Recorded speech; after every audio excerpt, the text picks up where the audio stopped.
Hey, what's up, class? So we're basically going to do two things with this video. The first is I want you to like see kind of how you're going to be assessed so that you can make decisions while you're drafting using your notes.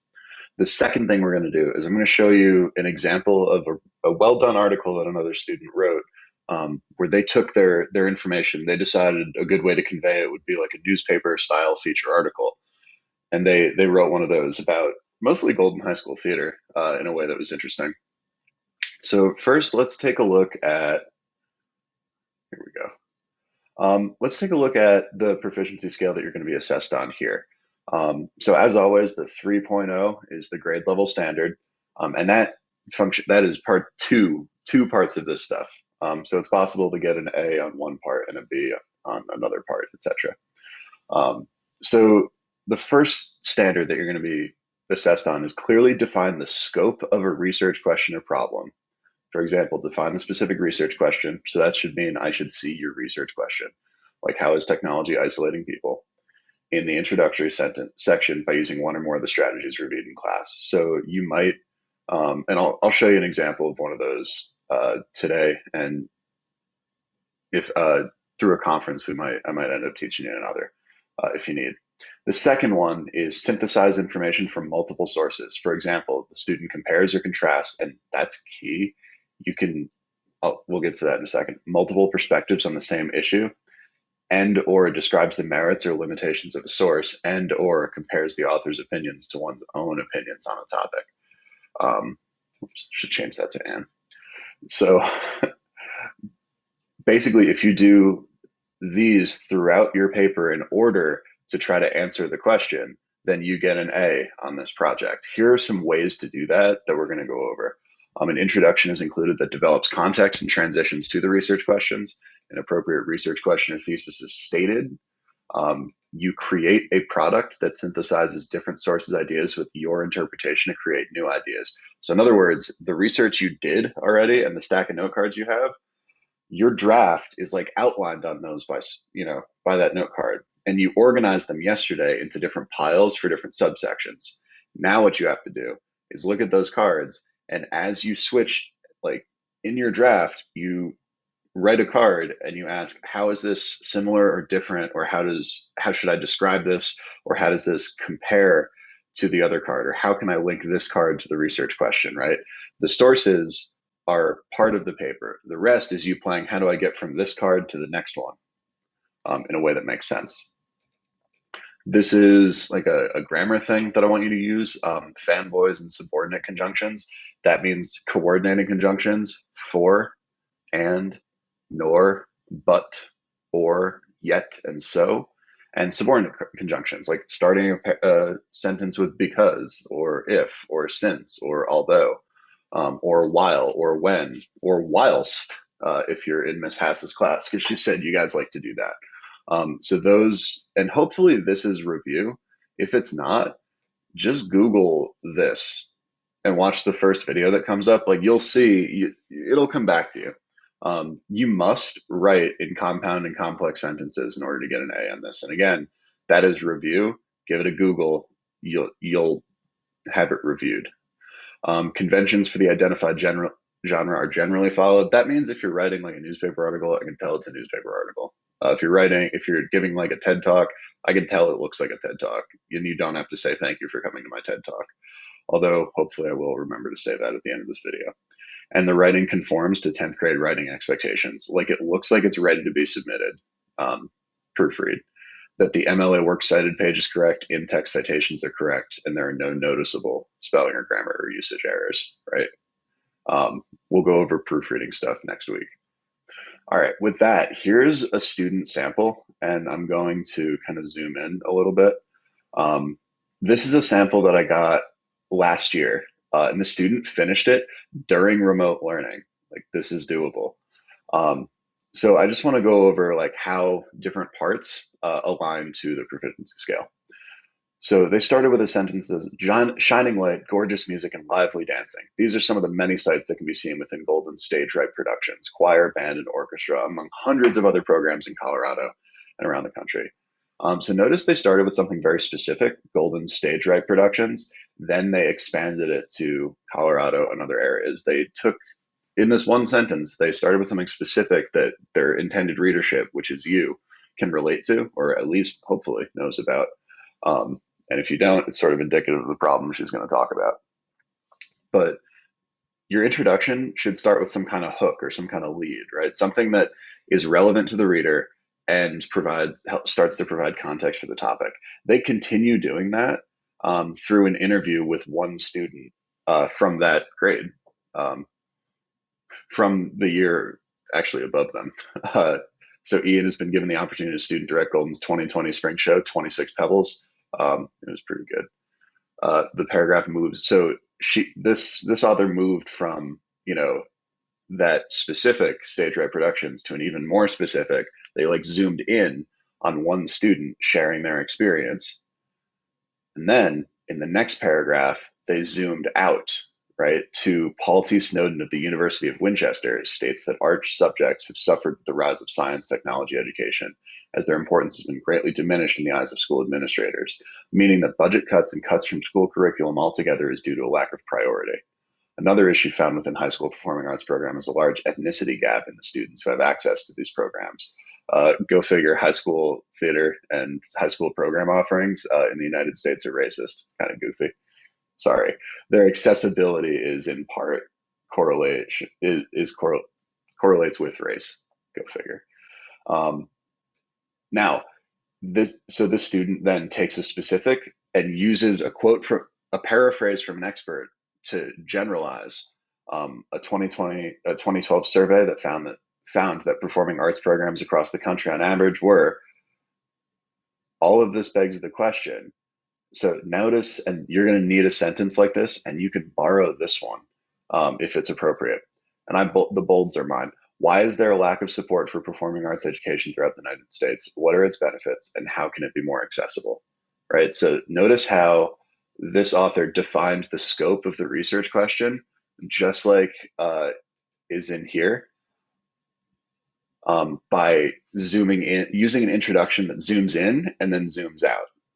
And that's a good strategy for, honestly, if you watch a TED Talk, you'll notice all of them do that. So they use that introduction strategy to get to this question. Now we're going to focus more on like how they, some individual, like they should have cited a source here, plus like some focusing on this, how to synthesize information from multiple sources. And there's three main ways here that are listed. You can put a card and then you can compare, show how it's similar or contrast, and show how it's different from a different author's perspective on the same issue. And you can describe the merits or limitations of the source. If you want to critique somebody, say that their study's methodology was insufficient, and then explain why. Or compares an author's opinions to one's own opinions. So you can say like, while this author says this, the lived experience of adolescence in the United States demonstrates something like this. Here's what this student said about, etc. Like those three strategies will lead to this magic word, which is synthesize or synthesis, right? That shows that that's the penultimate. Actually, it is now the ultimate like cognitive ability. If you can synthesize information, it doesn't really matter what kind of information. Somebody will pay you for that skill. Now, let's go over like how to synthesize. One of the reasons it is here's my next note. So this line, schools have been found to cut performing arts programs because of the lack of revenue they receive from performing arts events such as concerts and performance. Now that is anecdotal, which they go on. That means like it's part of the author's experience, which goes back down here and then compares it to a football game. What this author would have done better is comparing the price of a sporting event with the price of a theater, and then based on how many attendees, or they could have cited some statistic that would be better with some kind, like they could have pointed out the limitation of that in that way. Here the author uses, but take a look at this last sentence. Therefore, which is a word you use to draw a conclusion, like consequently. A school will make more money from a football game rather than the spring musical of its local theater program. And again, this word is the thing that sets up that sentence. So you should use words like therefore, um, consequently, however, those kinds of transition words. Hop down here. I want you to notice this sentence. It's not only a matter, so notice it's not only a matter of opinion, that contrasting with what was before it to show that this paragraph will be different. You can use a transition sentence like this. There doesn't have to specifically be a note card for it, but these are the sentences you might write to get from one topic or one note to another. It's not only a matter of opinion that performing arts programs benefit those who are involved with them. It's not so she's saying like there are facts, and then she gives them to you. So notice how the author's transition links, the stuff above, which was actually here. This paragraph's a little out of place with the information from surveys. Specifically, they're talking about academic achievement here. And again, notice that at the end, they use therefore, which is a word this author likes. Here's another word this author likes, and this is one of those additive words. It shows, this is true as well as this being true. A word like also. The performing arts can also boost the development of children, especially in the age range of those whom the Johns Hopkins study observed. So this author's linking back to a previous study. They might use the word also when they could swip it up and add some more variety, but that's what they're going for. They're trying to add additional information, and if you accepted this is also true. Notice how that is a synthesis of different conclusions drawn from the same study. The arts also benefit leadership skills. You could say, additionally, the arts benefit leadership skills if you wanted. Then she quotes a former chairman of the Germantown Fine Arts Program,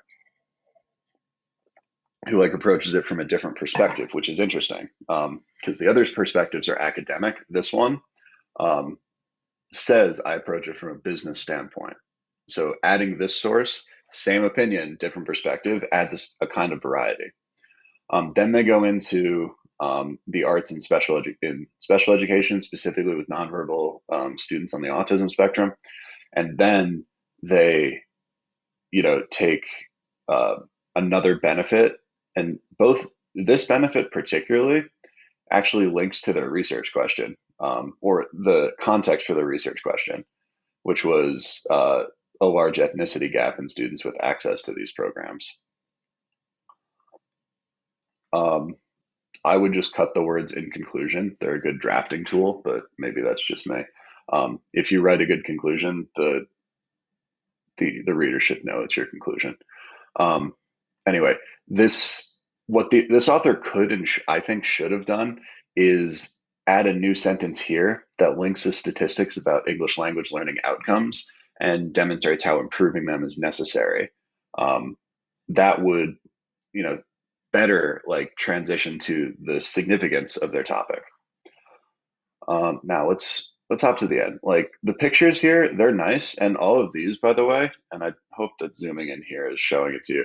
All of these pictures, this is from Into the Woods, which was a Golden High School production. That's Mitch and Mia. Both of them graduated last year. Anyway, it was a good show. But this author used stuff that her peers might recognize as a way to synthesize the abstract topic with the concrete, the reader's experience. Consider who your target audience is, and that's how you make decisions like what kind of pictures do I use, what kind of colors do I use. For example, if your audience is kindergartens and you want to write a children's book or something, use a lot of bright colors, a lot of bright warm colors. If your audience is me and I'm just generally depressing, use a lot of pastel cooler colors. Anyway, although performing arts programs might not be strong enough by themselves, the U.S. government identified in Goals 2000 that the performing arts are a crucial part of core curriculum. Yet, a 2012 study found that only 79% of high schools offer a wide array of performing arts classes. So again, notice here the contrast between two different sources' perspectives. Also notice this conjunction.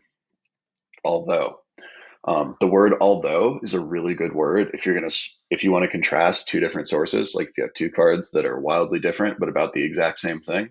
Start one with although this finds this, this finds this, and then you can talk about while or the implication of that, which this author does in the next sentence. While it may be strengthened, the real work comes in the implementation of curriculum and classes.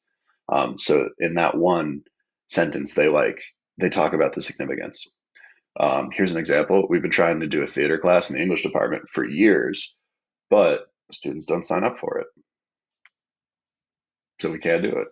Kind of goofy how that happens. Um, Actually, last time we offered it, students did sign up, but COVID and the teacher was going to teach it had to teach remote. Eh.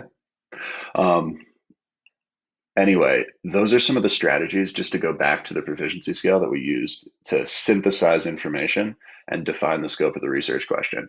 And we went over um, how, like, one style of introduction, which is the zoom in real close and then zoom out strategy to build context for a research question. Then you gotta say the question. If it's like a news article, you might I'll show you guys. I might show you guys a couple news articles. Um, or if you just Google like upfront New York Times and then look at any article, you'll see the subtitles are clear. Usually they are just the question. Create a product that synthesizes different sources' ideas with your interpretation to create new ideas. And again, here's how you would do that. Use conjunctions and make it look, in this case, like an essay, kind of analyzing something. Um, Also, this student proofread. Please do the same. That's what your final product should look like. All right. What I want you to do though, as you draft, is try at bare minimum 3 strategies. Right. Try the zoom in real close to a specific instance and then zoom out. Try that for your introduction. For as you're drafting, try using words like also, however. Try using transition sentences, just like we showed you here, with sometimes the first sentence of the paragraph transitions from the last idea. And try using, not there. Try using something like this, a sentence that uses a subordinating conjunction like although, to show a link between 2 other sources and then explain that link. There's also,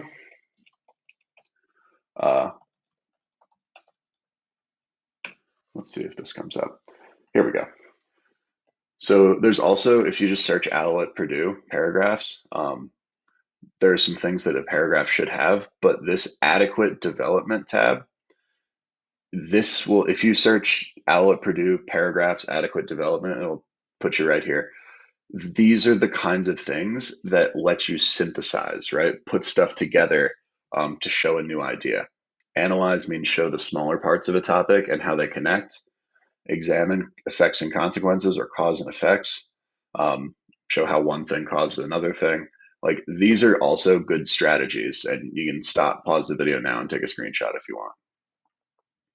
Cool. So please use the rest of class to basically to continue drafting and complete the brief reflection that's attached to this assignment. Thanks.